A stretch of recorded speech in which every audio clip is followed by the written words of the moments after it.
Hello, Chair.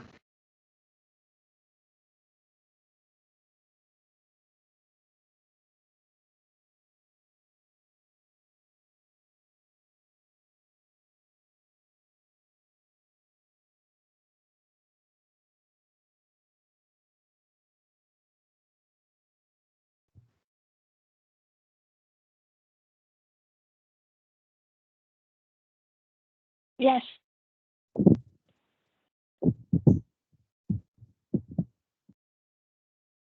I think most of you are here now.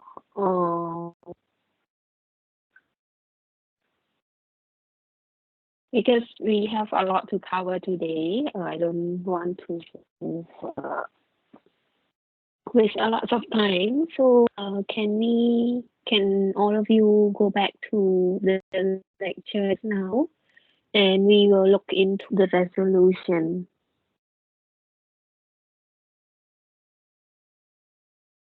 Okay, so resolution. It is. I mentioned before that during your model as in submit, you drafted your declaration, right? In our model United Nations, you will need to draft your resolution. What is the resolution? Have you come across any of the United Nations resolution before? And how does it look like to you? Yes, sure, but at that time, I think it is a collection of resolution, and it's just like some a paragraph of word or something, sure. Just a summary of what that resolution about.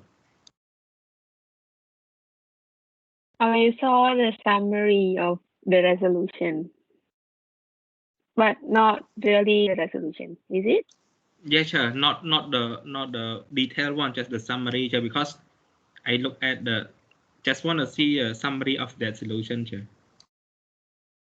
Okay, so at least you know what it is like. Though not a complete one. So today we will look into a more complete picture of the resolution and what you will need to include in that resolution, right? So just a clarification before we look into the resolution. Each one of you will need to write this. It's not as an individual task, but in each of the simulation, you will be asked to draft the resolution, right? So that means you will do it in the group of your own country, and sometimes you will need to join with the other country in drafting the resolution. Okay, I am not going to provide the resolution to you because when drafting the resolution, you will need to know who you are going to draft with, right? It's not that you can anyhow join any country that you like to draft the resolution. You need to share the same purpose of what you want this resolution to achieve, then you write with them, right? If you have different purpose, then you cannot write the same resolution, right? So you have to know how to write it.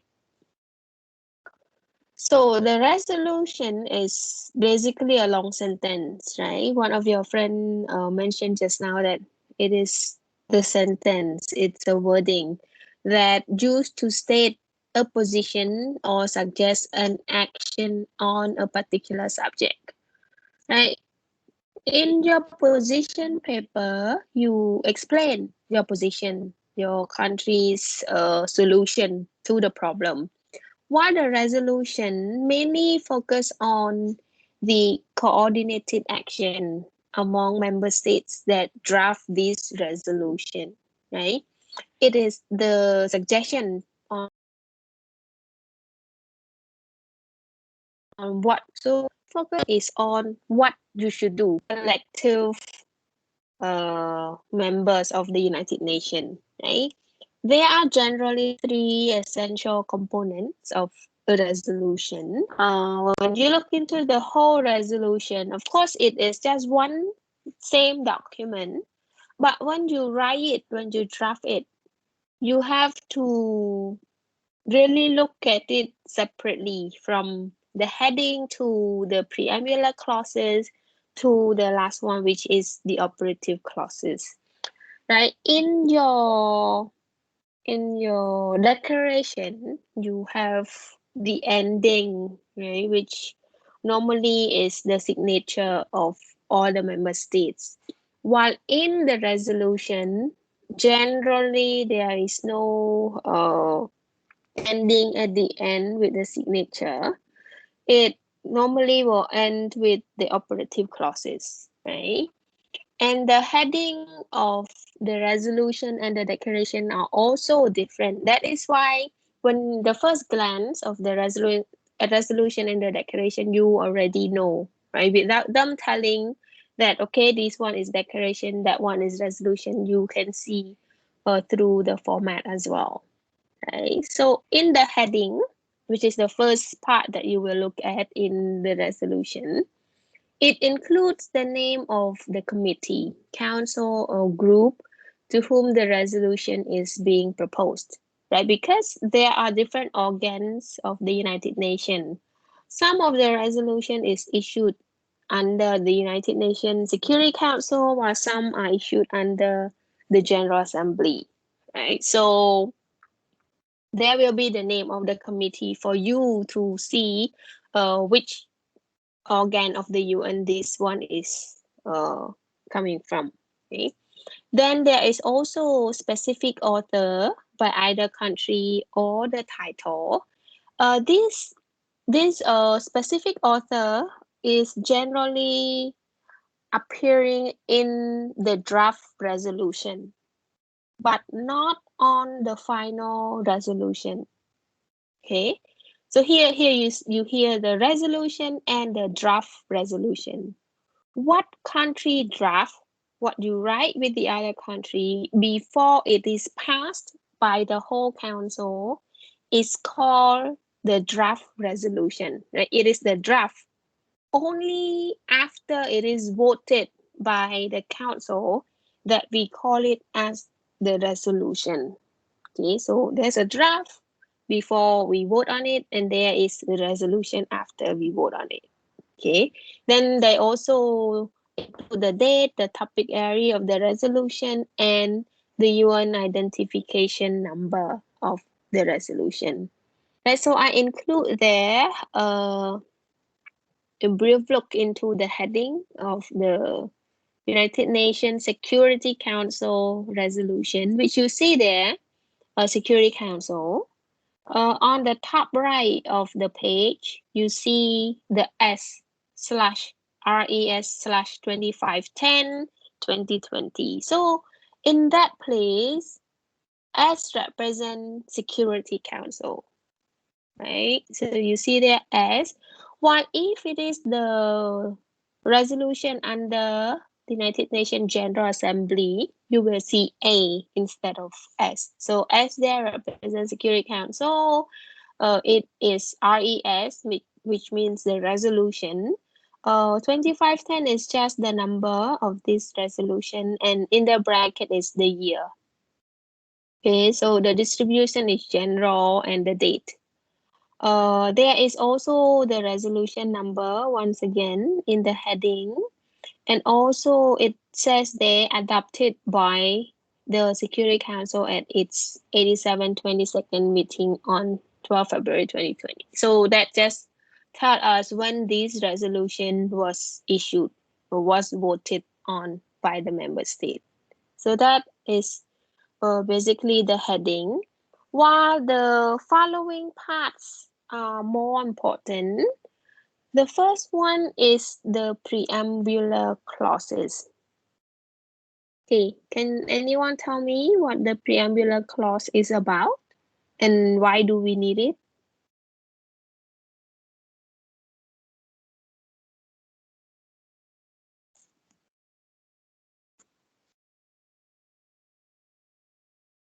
You have the slide with you, right? So Now just read it and then explain to me in your own words. What is preambulatory or preambulatory clauses or preamble? In short, we call it the preamble. What can I say? Mm-hmm.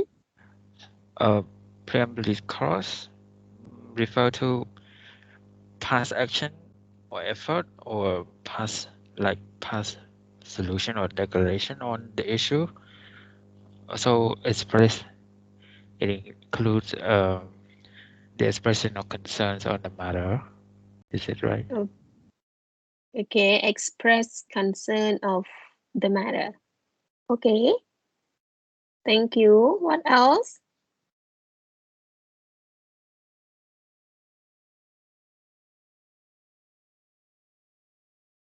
What else about the preamble? Um, sure, can I try? Yes. Yeah, it is about highlighting the action, the international action that has been conducted on the specific issue. Okay, thank you. There's more about the preamble.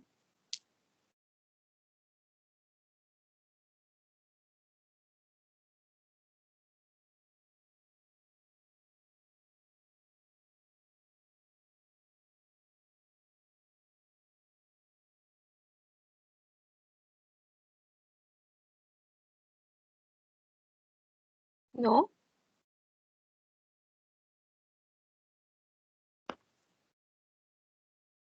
Okay, so in the preamble that follow the heading, so after you see the heading, you will see clauses.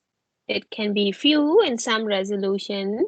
There can be many clauses as the preambulatory clauses in the resolution.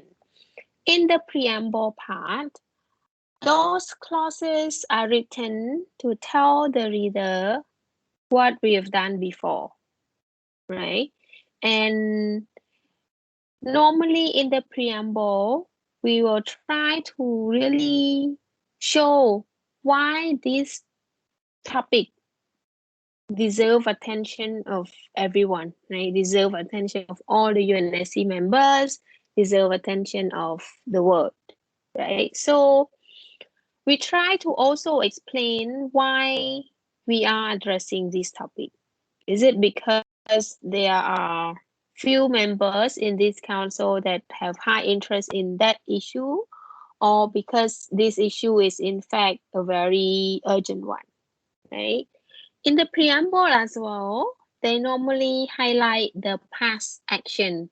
So you will see the reference to the previous resolution, you will see the reference to the previous UN missions or previous operation carried out by states or by the UN itself, right? So in the preamble, you can easily recognize it because it starts with a present participle, right? So this is a common rule. When you write a preambulatory clause or preamble, you will begin the sentence with a present participle, right? And you end the clause with a comma. So that is the rule. Even during your test or your exam, you must follow this rule. Start your preamble with a present participle and end it with a comma. Right? With this basic rule, in your first glance, you can already notice whether this sentence itself is a preamble or it is the operative, right?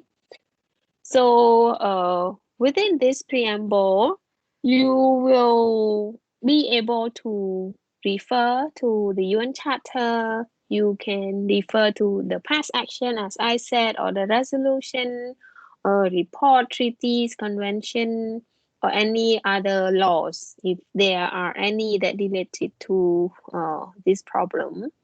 You can also mention statements that are made by Secretary General, right? In your position paper, you may quote the speech of your head of state or head of government.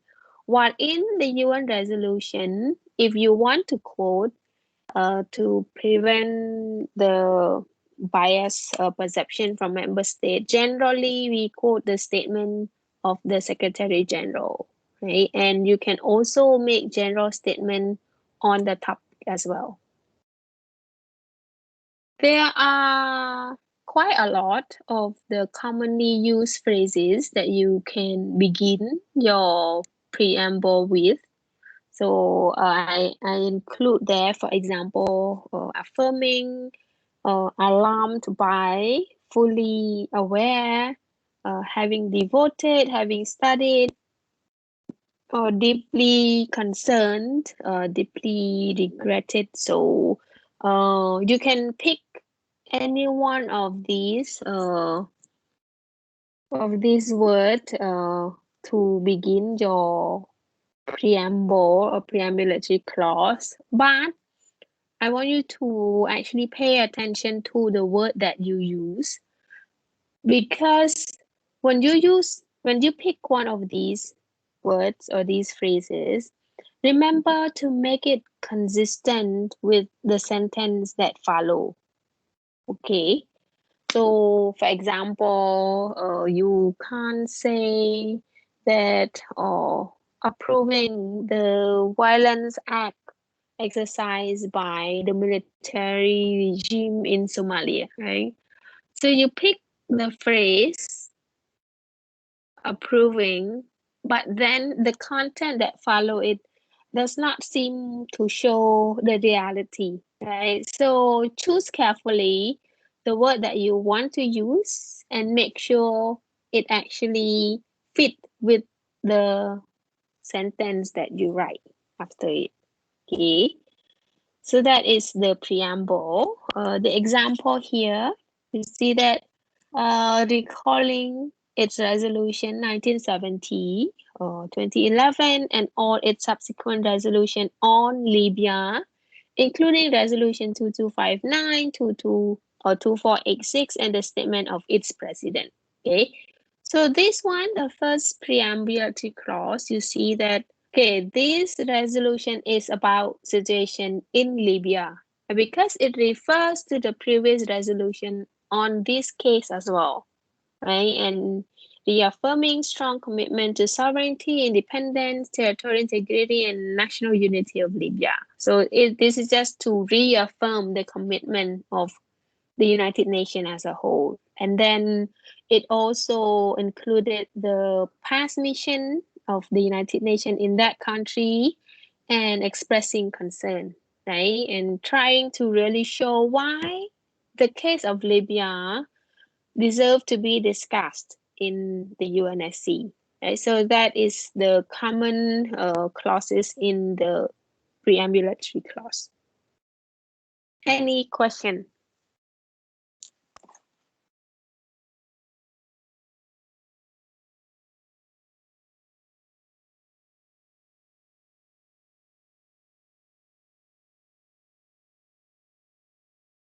No question? No?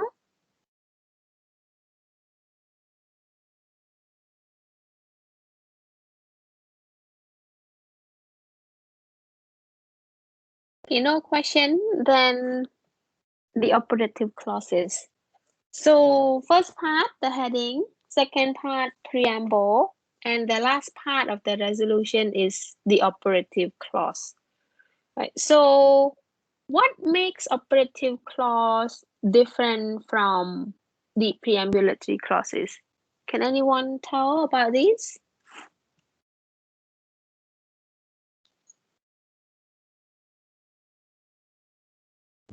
Teacher can try. Yes, go ahead, Pre please. The difference of the clause include recommendation, mean like the statement about action to be taken, but preemptory clause is about talking about past action. Okay, very good. So you say the preambulatory clause talked about past action, while the operative clause talk about the action that you want to do. Right? Yes, sir. Okay. Anybody else want to add on this?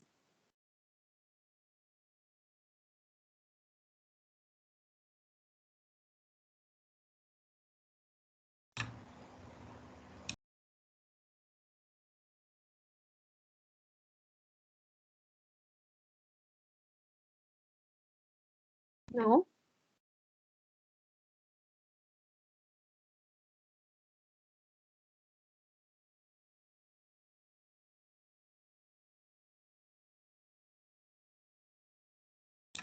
No, sure.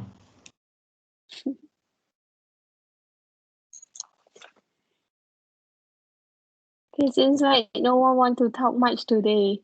I hope you don't talk when I give lecture, but you will talk when it is your time to talk.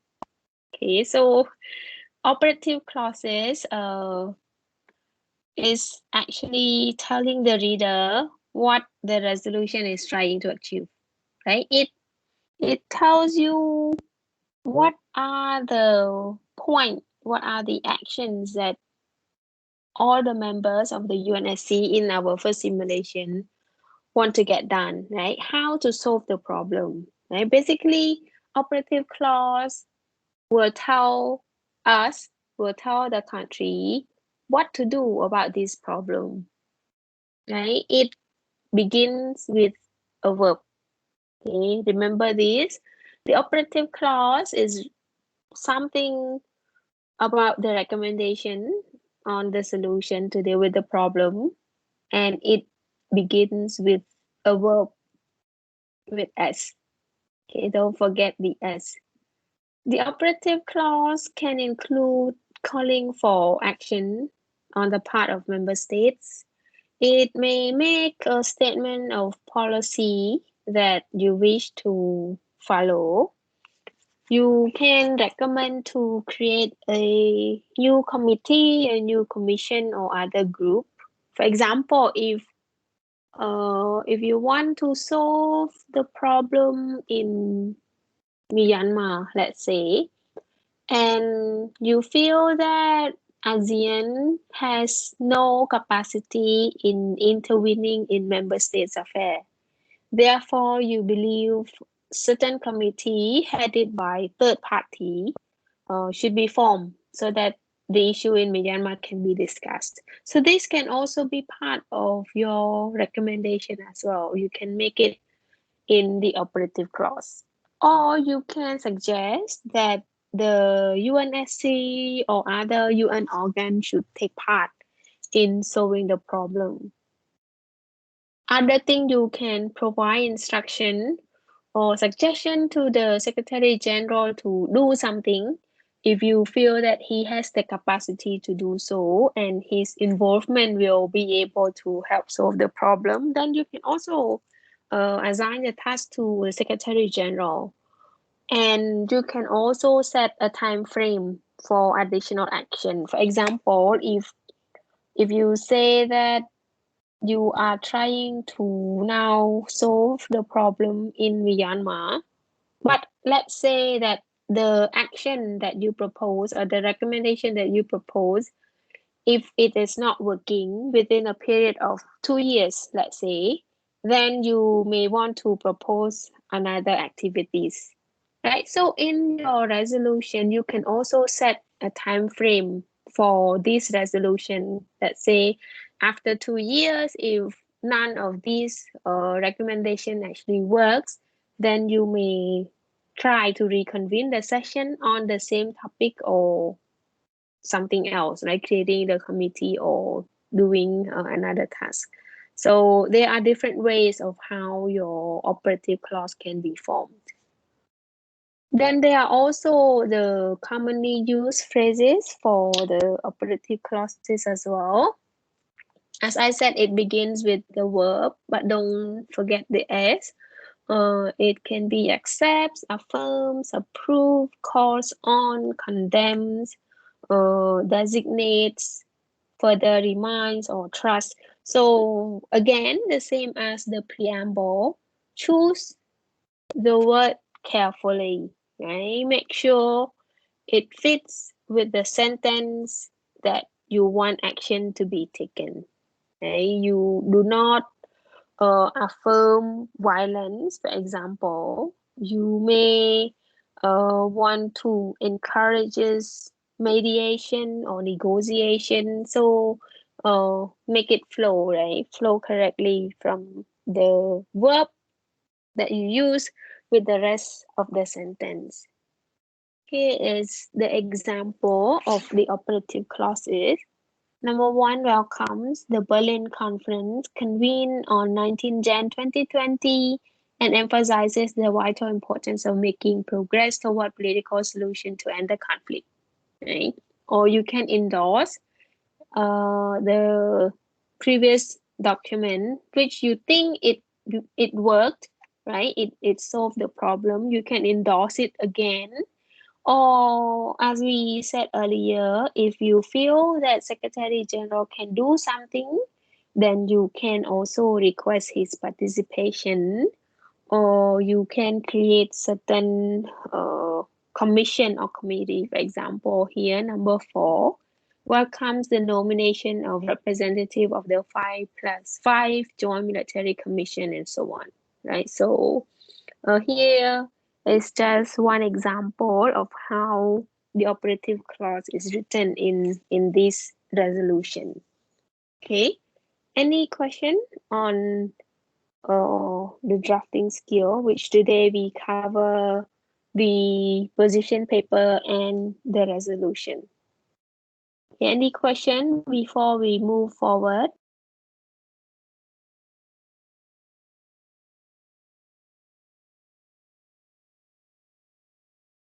No question, sir. No question, sir. Chair, I have a question. Yes.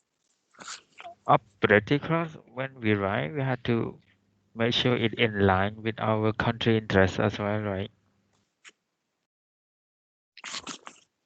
Okay, very good question from our team here. Asking whether the operative clause, which we consider it as the recommendation clause or the solution clause, should it be written in line with your country interests? Okay, should we? Anyone want to share?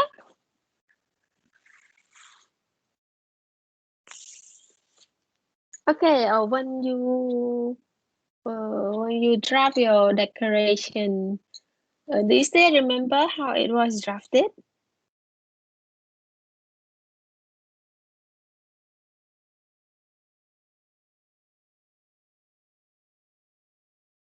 Hello, everyone can still remember? Teacher, is that thinking about the global Hmm? Again, please.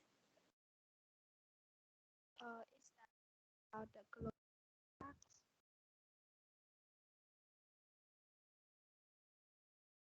Sorry, I don't know if my connection is in trouble or yours, but I couldn't get your answer. Can you please repeat again, Repeat? Teacher, is that we think about the global impact? Okay, so you're asking me, right, if your operative clause should consider the global impact. Okay, so to put it simply, for the operative clause, do you still remember we said just now that there are the draft resolution and the resolution. Okay, so normally each block of the country will draft your own resolution. Okay, generally the draft resolution is the one that contain a lot of the resolution or the solution that are in line with the countries that are drafting it. Okay. So let's say if the US is drafting the resolution with the UK, France, Niger, for example, then they share the interest, right? And the clauses that they write there are mostly reflecting what they want to see. And this means that a lot of their interests are in place in the sentence. Because each block will have their different draft. Okay, block 1 US, block 2 we have China, Russia, we have Estonia, for example. So these other block also have their own interests, right? So when the country and the issue are so contesting, uh, the draft resolution from block A and block B tend to be so different. And that is why before we discuss the draft, we will vote on which one we choose. Okay, let's say we choose the one from the US. So we see there are lots of the lines in that draft resolution contain the US interests. Okay, so coming back to the question that you asked, whether it is in line with the country interest, it is. It is. Okay, it generally shows the interests of the country. But what we notice in the resolution is that it does not clearly unilaterally representing one country interest because it is written by more than one country, and even if it is passed to be the resolution that we discuss on, we still debate on the clause. Okay, let's say this operative clause says that all of all of the request the withdrawal of the United Nations mission from Somalia. Okay, so it represents interests of certain country, but it is not showing the interest, the common interest of all member states in the UNSC. Therefore, this clause will be debated on. And ultimately, the clause that will appear in our final resolution does not stick to just one country's interest, right? So to keep it short, initially the operative clause will be written from the interest of the state that write the clause, right? But at the end, it may not stay the same. That's why a lot of countries will fight for their resolution to be on the table for the discussion, because this shows the possibility of having more of their interest in the final resolution, right? So do I answer to your question? It's a bit long because I want you to understand the process of how one same clause, one operative clause that appear in the draft resolution that might not appear exactly as it is in the final resolution. So the answer as to whether it represents the state interest or not lies in how much power that state has in the negotiation before the clause is voted into the final resolution. Okay. So when we draft make a draft about resolution, we can draft as a block or individual, right? This okay. Normally, I do not instruct you to say that China must draft your resolution with Russia. No, I am not instructing this way. I will give you the freedom to choose and form your own block. And that, okay, and that actually tests whether or not you as a delegate understand the problem, understand your country position or not. because the country that you will join in drafting the resolution should be the country that share the same interest as you, right? And normally you don't draft the draft resolution alone as an individual country. Do you know why? Anyone can give me some guesses? Chair, can I try? Yes. The reason behind that because we want to consolidate the draft resolution in order to make more effective, and it is eventually appear in the final draft. Okay, very good. So you don't want to draft your resolution alone because you want support from other states, right? And remember, in the United Nations Security Council, the vote really matters, right? As we will go through the procedure later on, we see that how many countries support you, how many countries support what you propose actually matters a lot. Because without their vote, you cannot get it done. Let's say if your draft resolution is being written alone, right? Your country is the only sponsor of that draft.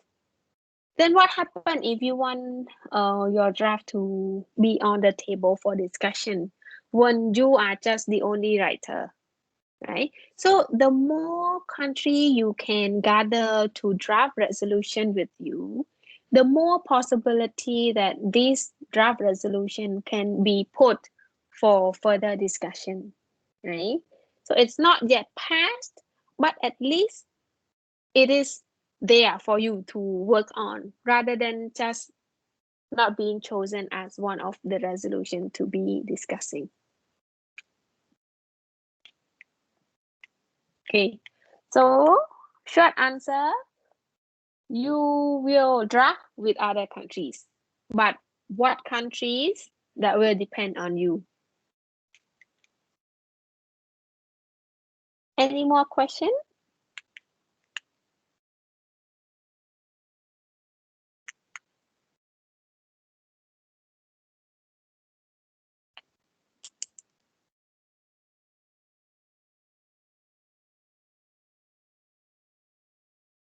No question? No, All Chair. right. So can I very fast move to another one? Because we don't have a lot of time.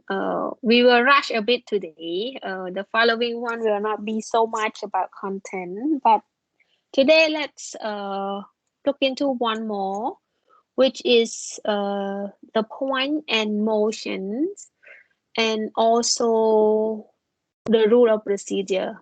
So I will combine point and motion together with the rule of procedure so that you know what you will need to say when you want to do something, right? I also uploaded the file in the group in the lecture folder, so please go there and find uh, points, motion, and procedure. Let me try to share my screen again if it is possible.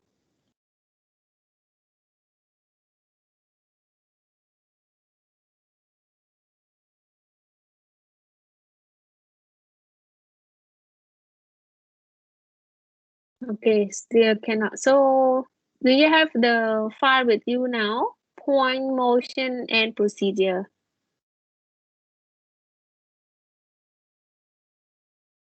Have? No? Yes, Yes, sir. I have it with me, Chair. Yes, sir. Okay. So, this one, point, motions, and procedure. Okay, so one key difference between Model ASEAN Summit and Model United Nations is that in Model United Nations, before you can do something during the simulation, you need to request for the right to speak. right?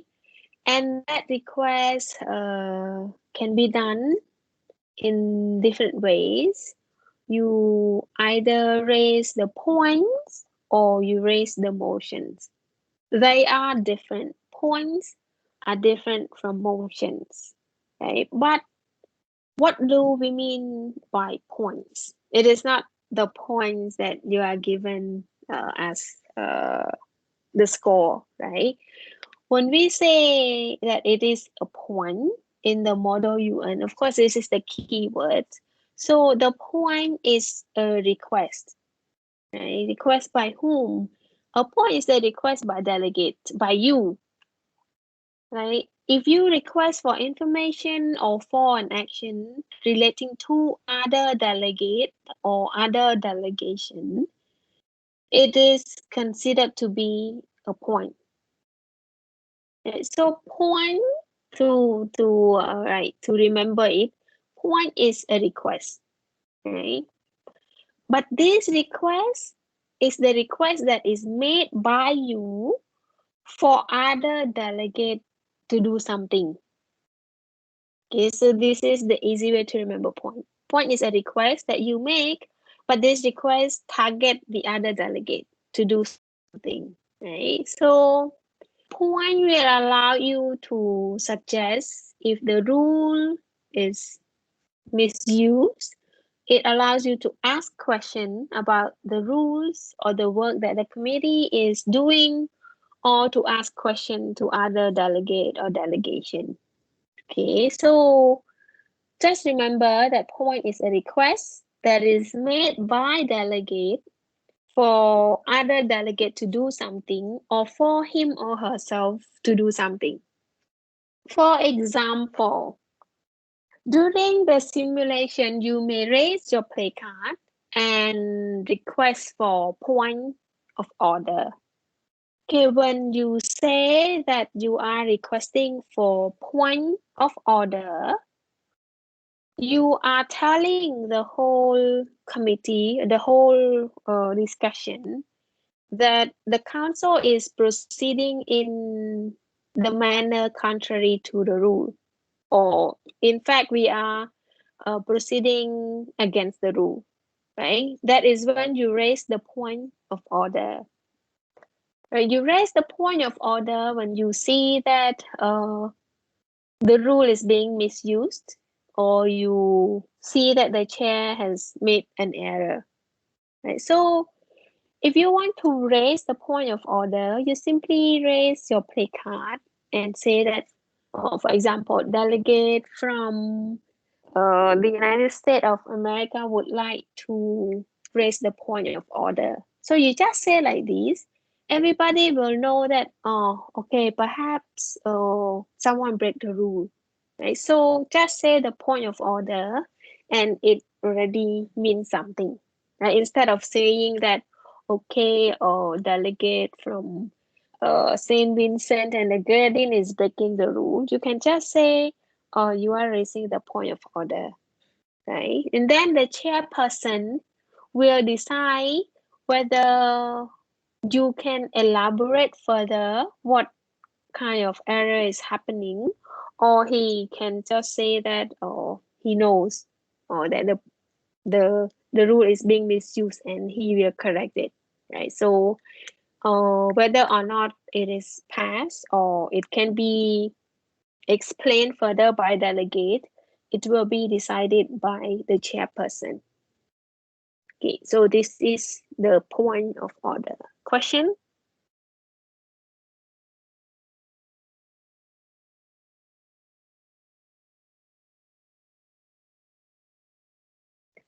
Then there is the point of inquiry.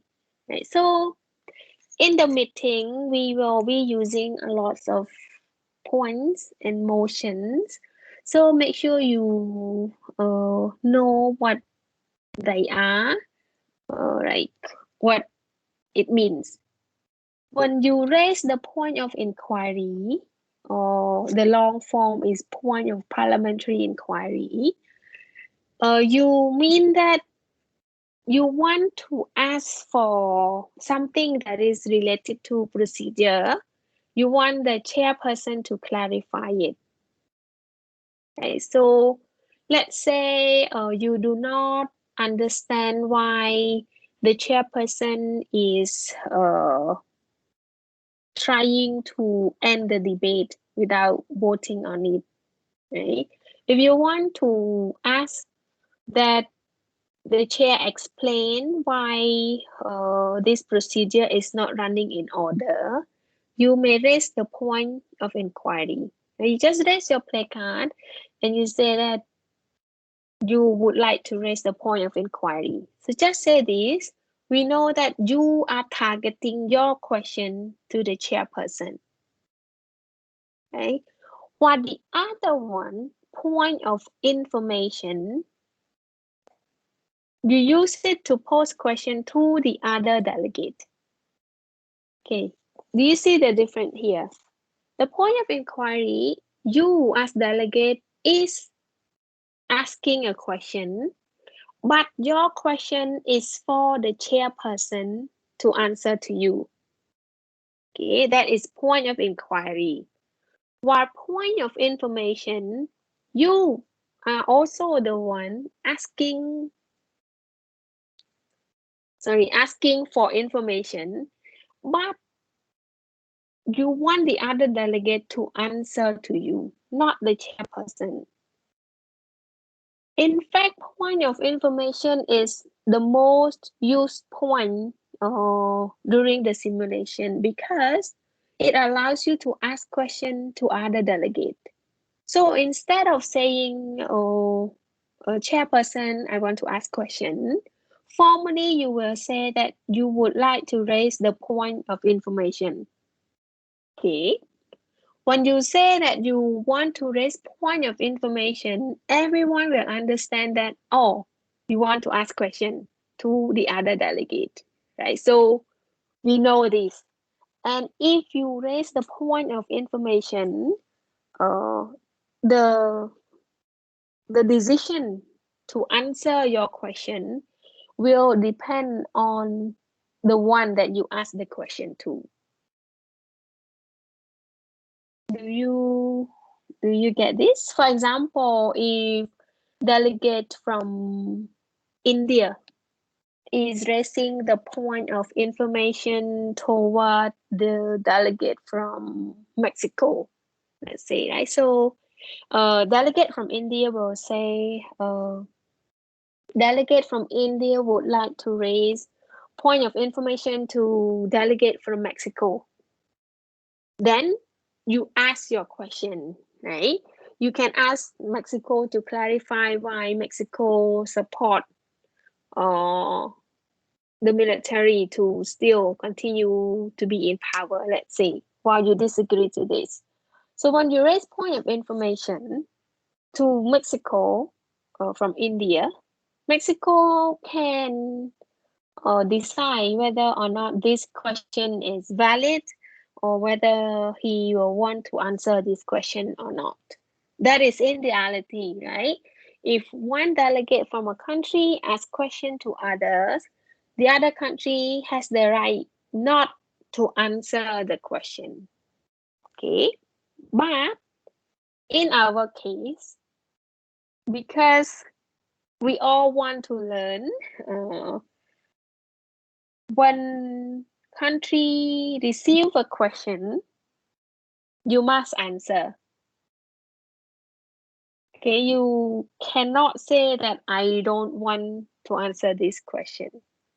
Okay, if India asks Mexico, Mexico must answer.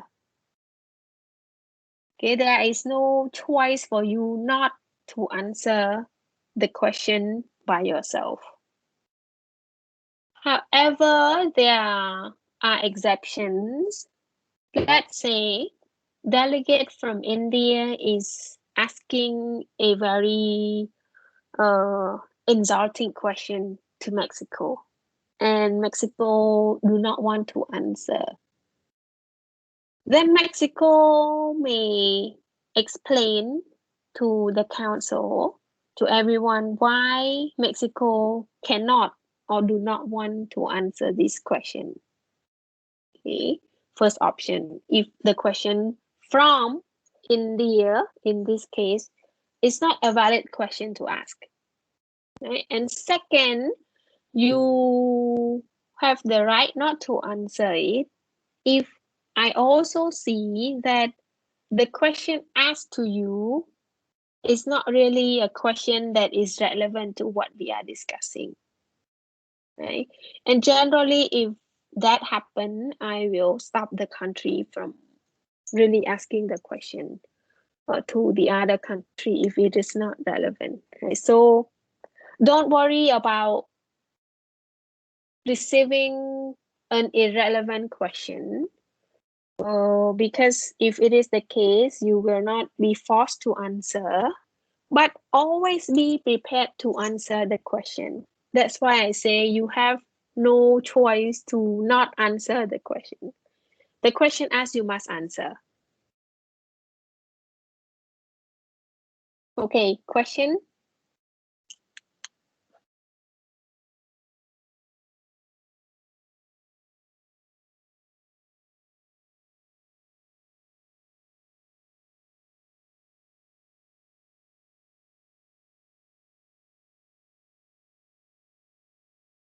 The last one, point of personal privilege.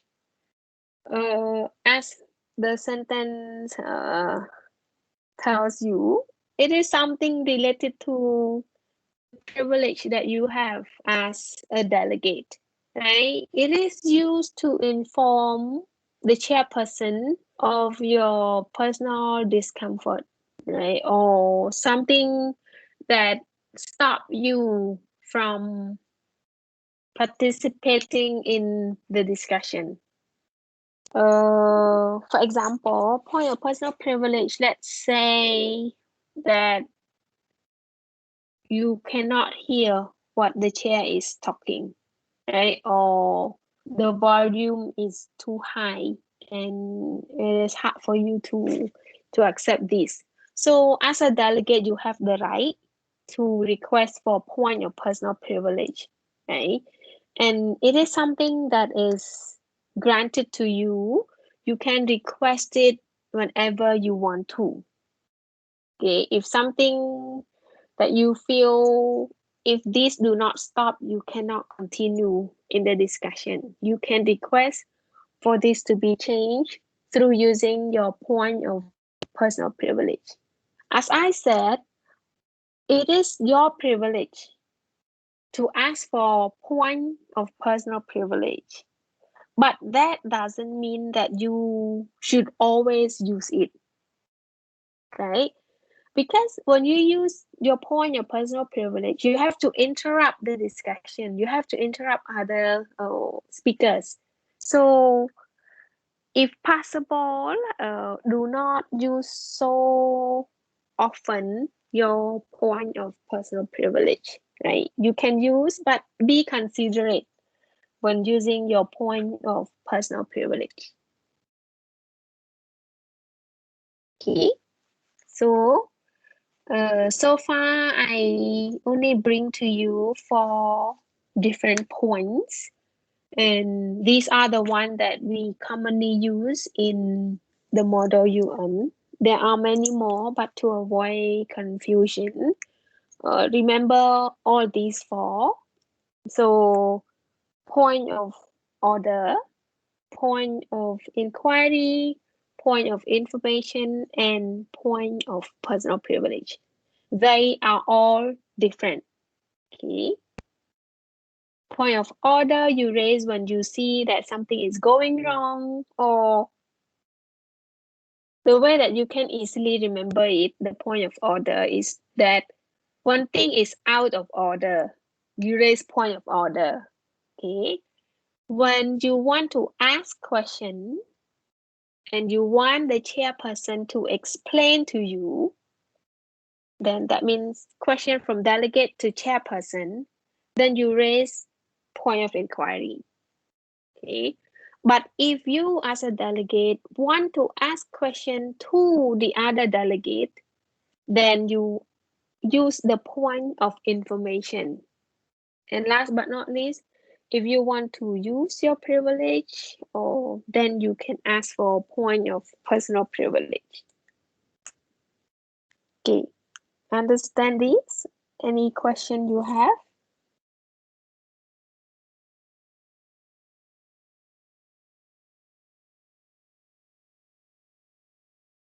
No, sure.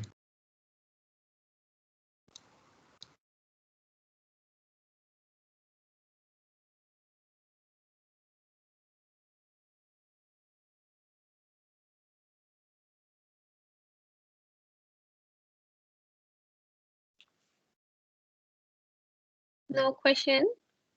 Some of you really never say one word to me.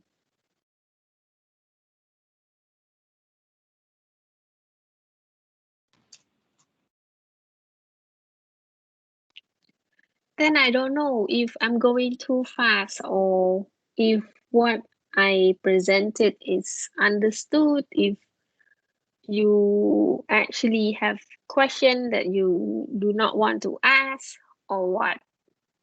Because there are a lot to cover for this, but I also select the most important one. That means these are what you should remember for you to be able to participate well in class as we move forward. So if there is something you want to ask, please really raise it. Because sometimes your classmate also have the same question. And by asking, everybody can learn from that. Okay, if no question, the other one is the motion. Okay, just now we talked about point and we understood point as the request, right? That is made by a delegate, by you as an individual representing a country. You request that other delegate do something, or you request to the chairperson, or you request for something related to yourself. And that is the point. While the motion is also the request. So in a way, these two are the same. They are just requests from the delegate. But they are different as well because motion is a request that is made by the delegate, but this request is for the whole committee to do something. Okay. Do you see the difference here between points and motion?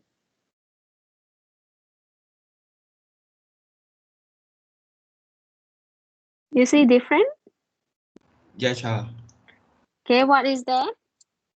the differences between point and motion is point, we point to specific delegate or chair, but when we ask term of motion, we are going to we speak to the overall, to all of the delegates. Okay, very good. So point, right? It is good that you say this. Point is like pointing your question or your request to specific delegate or the chairperson. While the motion involves everyone. Okay, point has certain target. You either ask question to other delegate or you ask question to the chair. While for motion, the moment you raise the motion, that will affect everyone, all of the country in the simulation, right? That's why if you look into the point that we just discussed, there is basically no vote needed for it to be on the floor, right? For the delegate to raise it, because it just is a question to someone else, right? Just one. While the motion, because the moment you raise it, it affects everyone. It requires vote for it to be passed. Right? Let's say motion to end the debate, motion to go for the moderated caucus or unmoderated caucus. These all involve voting because it involves everyone. Okay, so is it clear now between the points and the motions? One raised by delegate to other delegate or to the chairperson. Motion also raised by delegate, but it is for the whole committee to do something.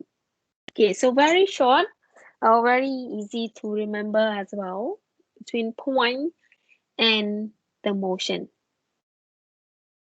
Okay, you have any question between point and motion? We've gone through examples of points that you can use during the simulation, but we haven't gone through the motion yet. We just know what motion is, but not yet about what are the motion that we can propose, right? So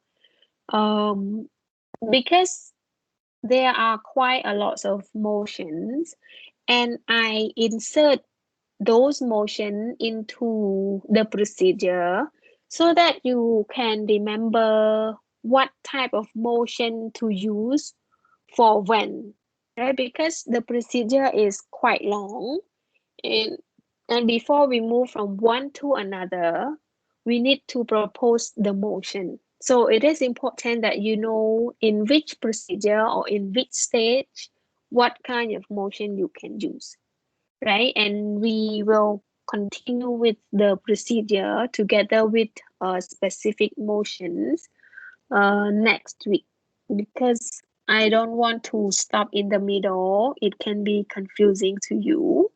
Then just now, I hope you already remember what are the points and what are the motion. What is motion and the difference, right?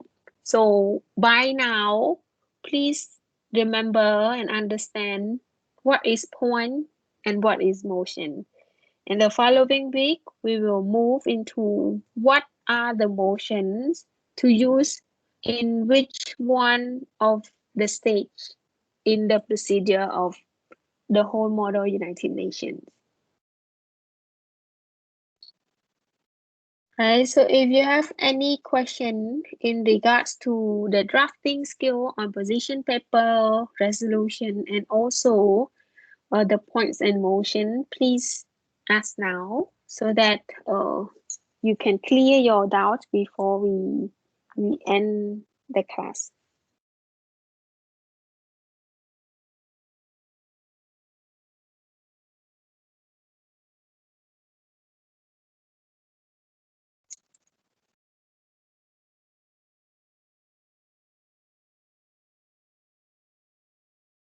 No question. In the folder, I have uploaded on Teams under the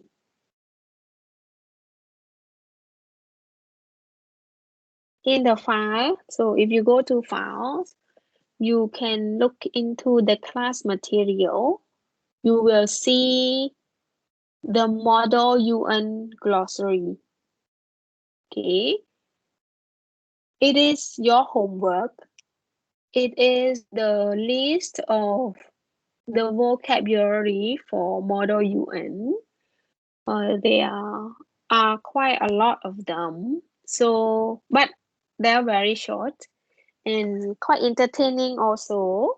So this will be your homework. When we come back next week, we will start with this. We will go through all together the glossary, and then we will proceed to continuing this motion, the rule of procedure. And then we will also have your country report presentation. Okay, so get your country report presentation ready, because you already have your country report in the file, in the document file as an essay format or in the outline format, it won't take you very long in making it into the presentation, right? So you can select one representative from your group to present. Just take the key point of your country profile, right? Something that you feel that it is important for other country to know about you. Okay, so your presentation time is only 3 minutes for each group. Total 5 minutes if there are questions from the other members. If no, your presentation time is only capped at 3 minutes. So by 3 minutes, I will stop you. Then we will spare 2 minutes for Q&A. Okay, so time is very short. That means you have to make your presentation on the point, right? Select the important point that you want other country to know about your country. Okay, and that means you will need to share your screen. Hopefully you can do that. Sorry for today that I can't do it, and I hope you have the file with you and you can follow what I explained to you so far. Teacher, lastly, can I have a question? Yes, Ken. I would like to ask you that during the simulation, who is going to be a chair? Oh, question. I forgot. Vietnam will chair the first simulation. Okay, okay. Or any country want to volunteer in chairing this? Because we follow the actual presidency of the UNSC, this month, March is the US. So next month, because we will move to our first simulation next month, April. So in April, Vietnam is the chair of the UNSC. So we will have Vietnam chairing the meeting.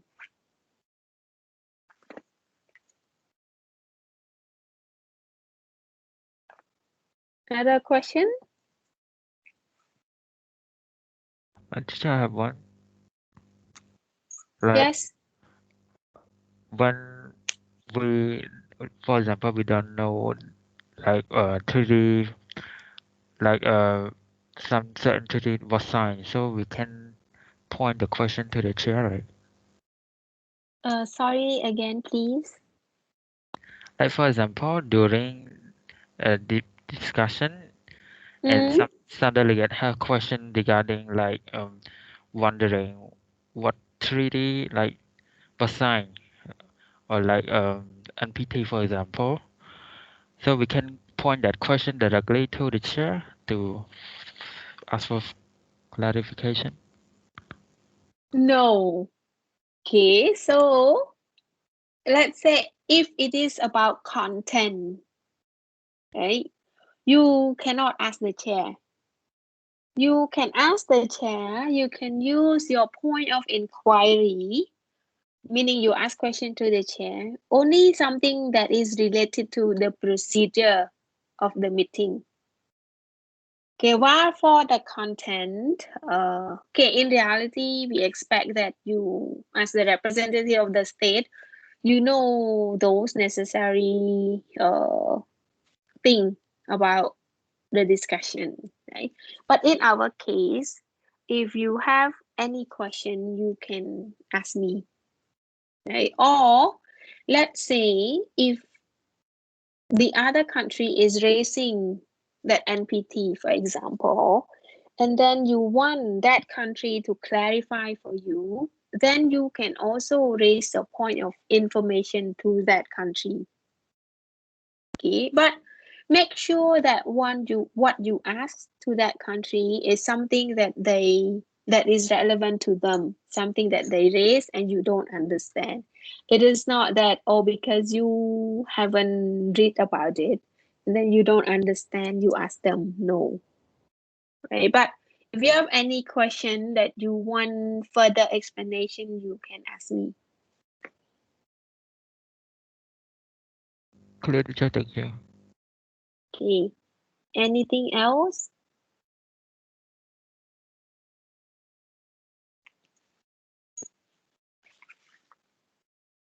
Okay, perhaps you are already hungry, wanting to go off already.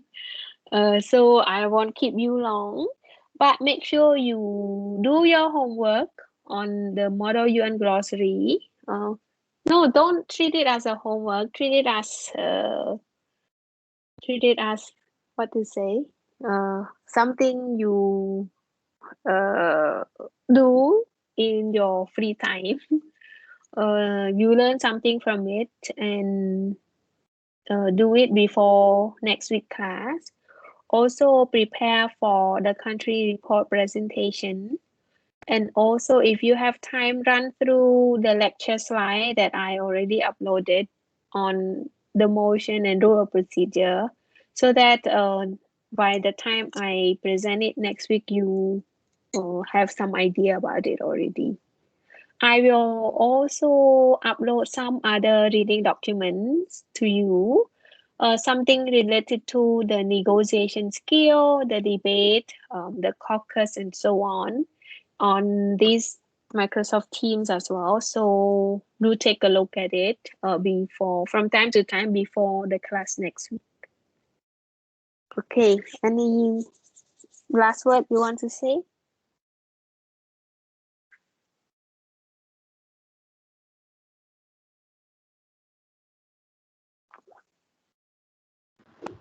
Okay. Okay, I hope today's discussion is not too much to absorb. If it is, please spend some time to go through again the lecture that I have just presented. If you have question on any of those, you can bring it to me next week. All right, everyone. Thank you for joining today. Have a good dinner if you haven't had it, and rest well tonight. Stay safe.